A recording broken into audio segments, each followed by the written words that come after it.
কালজানি, শিলতোরসা, আলিপুরদুয়ারে দুটি অত্যন্ত গুরুত্বপূর্ণ নদী। সেই নদী দুটি এখন বিপদের মুখে।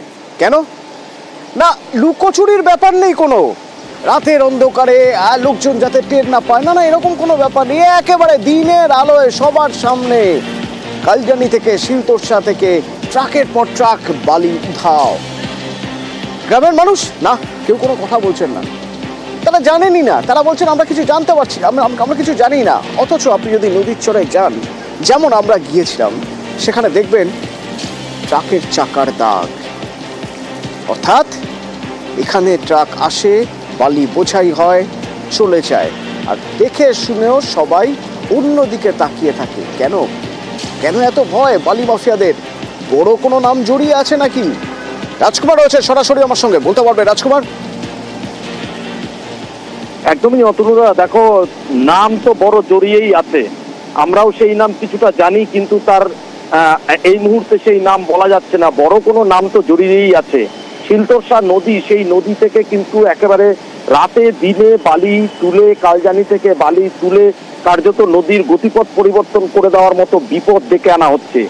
অতনুরা, বারবার বিধানসভায় সরব হচ্ছেন মানুষ, বিধায়করা, যে ভুটান থেকে ধেয়ে আসা নদীর জলে ডুয়ার্সের বিস্তীর্ণ এলাকা প্লাবিত হচ্ছে, ইন্দো ভুটান নদী কমিশন গঠনের দাবি উঠছে।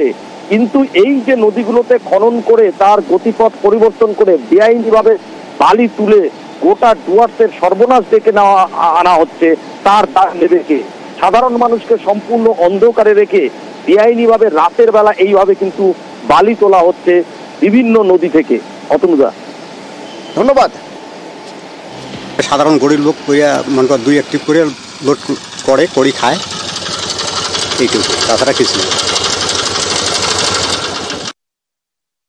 আমাদের উত্তরবঙ্গের বিভিন্ন নদী, বিশেষ করে শিলতোরসা, কালজানি, রায়ডাক, শঙ্কর, ছোট বড় বিভিন্ন নদী, সেখান থেকে প্রতিনিয়ত কয়েক বছর হয়ে গেল বালি পাচার হচ্ছে, পাথর পাচার হচ্ছে।